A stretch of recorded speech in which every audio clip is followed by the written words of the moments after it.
That's amazing. Right, people, let's do a few quick catch up of Eid. What to do on Eid. People are freaking out. What do we do on Eid? I thought, well, okay, let's just recap some of the rules for you guys. Now, I'll give you some simple, some of the simple fiqh. Eid is coming up, and it is permissible to pray at home. Okay, and I'm going to explain that in just a moment, very quickly, and just go through some of the differences, okay, on how to pray as well. So, I thought I'll just quote it from this.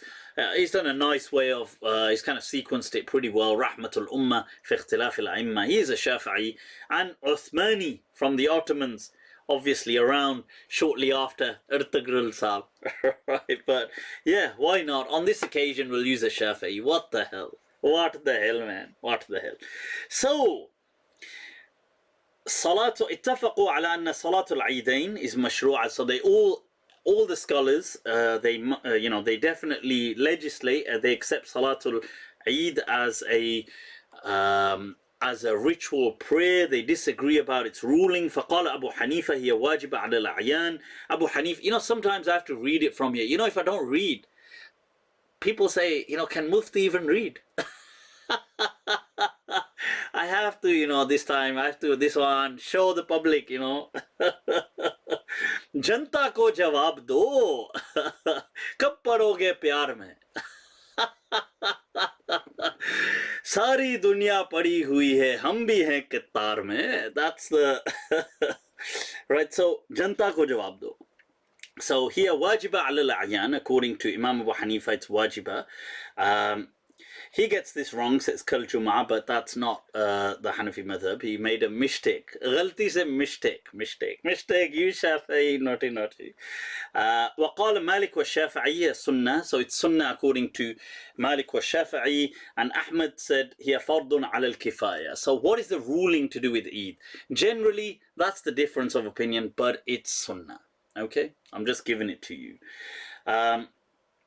Abu Hanifa, he does mention, said, it's conditions, or you have to be in a city, there has to be al-adad, idhnul imam, blah, blah, blah, blah, blah. This is irrelevant stuff. Don't really worry too much about it. As he says, قال مالك والشافعي كل ذلك ليس بشرط وأجاز صلاتها فرادى لمن شاء من الرجال والنساء. So Imam Malik and Imam Shafi'i said, there's no problem in people praying on their own. Whether men or women can pray Salatul Eid on their own. Okay, so that's the ruling. Yes, you can pray at home on your own. That's always been a thing within the Maliki madhab and the Shafi'i madhab. Right, so what about how do you pray? Well, we know it has some extra takbirat. Allahu Akbar. So what is that all about? Well, واتفقوا على تكبيرة الإحرام في أولها. So they all agree that you have to do a takbirat al-ihram to start off. واختلفوا في التكبيرات الزوائد. And they disagree on what comes after that. فقال أبو حنيفة النعمان. الله هاي أبو حنيفة جي. ثلاث في الأولى وثلاث في الثانية. He says 3 in the first and 3 in the last. وقال مالك وأحمد. Malik and Ahmed say 6 في الأولى وخمس في الثانية. 5 takbirat in the first rak'ah and 6 sorry, I said that backwards. 6 in the first rak'ah, 5 in the second rak'ah. وقال الشافعي 7 في الأولى. And Shafi'i said 7 in the beginning. So now, and Shafi'i and Ahmad say between each takbir you do dhikr, you glorify. But Malik and Abu Hanifa said, nah mate. بل يوالي بين التكبيرات نسقا. Said, nah mate, you just do takbirat. And the difference between this is based on some of the hadith in how they saw the Prophet, how some people described the Prophet. So some people said they saw the Prophet doing 7 takbirat as he began the Eid prayer and then just started reciting. Now, because with the Malikiyah, you don't have a dua when you open the salah. You don't say Subhanaka Allahumma wa bihamdika or anything like that. You just say Allahu Akbar, Alhamdulillahi Rabbil Alameen. So you start straight away. So they saw that the first takbir would have obviously been the takbir to start the prayer. The 6 takbirat that followed were the takbirat for Eid. The Shafi'i madhab would have thought mistakenly, they would have thought, 7 takbirat, they must all be extra. So because the Shafi'is have a dua when you open salah, so they obviously start with Allahu Akbar, then they read a dua like Subhanaka Allahumma bihamdika Allahumma ba'id bayni wa bi. So now to them they would have read this, then did 7, assuming the person is saying they were 7 takbirat, but the first of those 7, the first one was actually for opening the prayer, and it wasn't the takbiratul of Eid. Right, then when do you do them? قال مالك والشافعي يقدم التكبير على القراءة في الركعتين.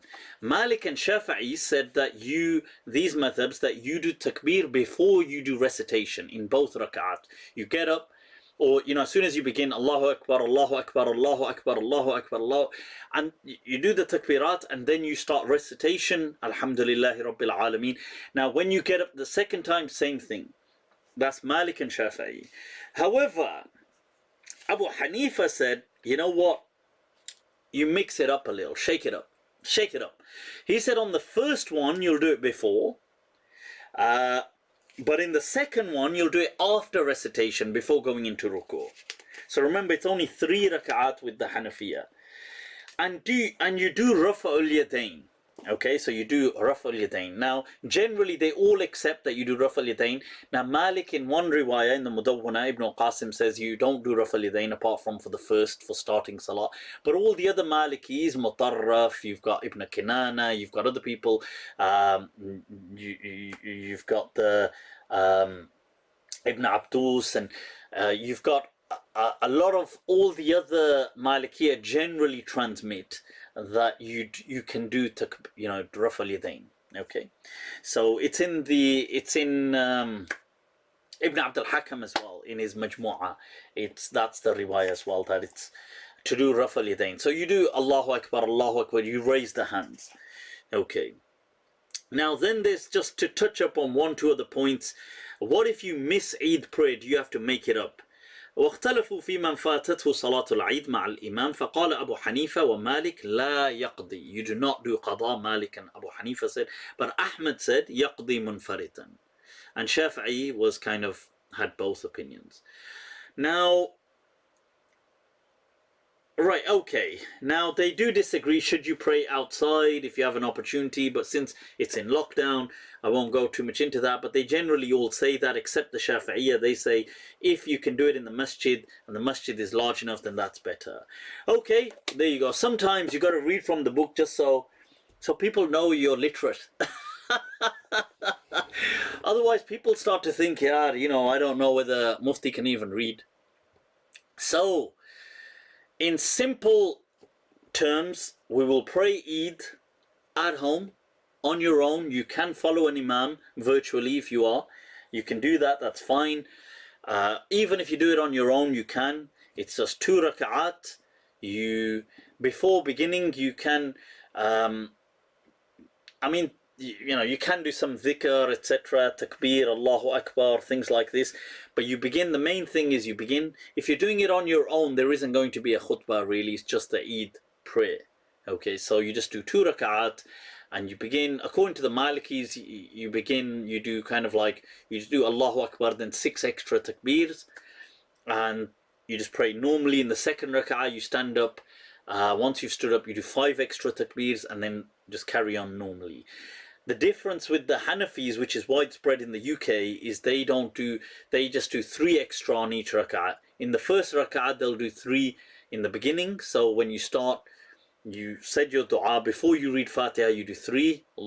In the second rak'ah, you get up as normal, you start reading Fatiha, Surah, then you do 3, and then you go into ruku'. That's what it is. If you miss it, you don't need to make it up. Relax, and yeah, I think that pretty much covers it. If you are praying with an imam and you've missed the takbirat, the imam has done them, then you can just catch up, so long as you're in the same rak'ah. If you've missed it altogether, don't worry about it. Okay, but if you can catch it in that rak'ah, just catch it. Just do it yourself, okay, if you can. That's if you're praying behind an imam. Right, other than that, we've got Sadaqatul Fitr, the ruling on Sadaqatul Fitr. Yes, you can, Sadaqatul Fitr can be given in cash, it doesn't have to be food. And you can give it is an average, like the cost of I don't know, is it something like about £4, £5, maybe £4.50, £4, something like that. It's per head, okay? So each person of the household, even if it's a child, this much amount is given per capita, okay? So you will, whoever the responsible person will give for everyone in their family, okay? And you can give that to charity. You can give that before Eid or on Eid, okay? I hope that wraps things up. What about the dua and hugging people and things like that? Obviously, you've got social distancing going on, but if you are hugging people wherever you are in the world, that's fine. If you say things like Kulla aam wa antum bi khair, you can say that. Imam Malik was asked, what do people say, Taqabbal Allahu minkum, is this okay? He said, look, it's not something the Prophet did, but he said, I see no problem with, these kind of practices. It's all good, people. It's all good. I thought I'll put that out there, okay?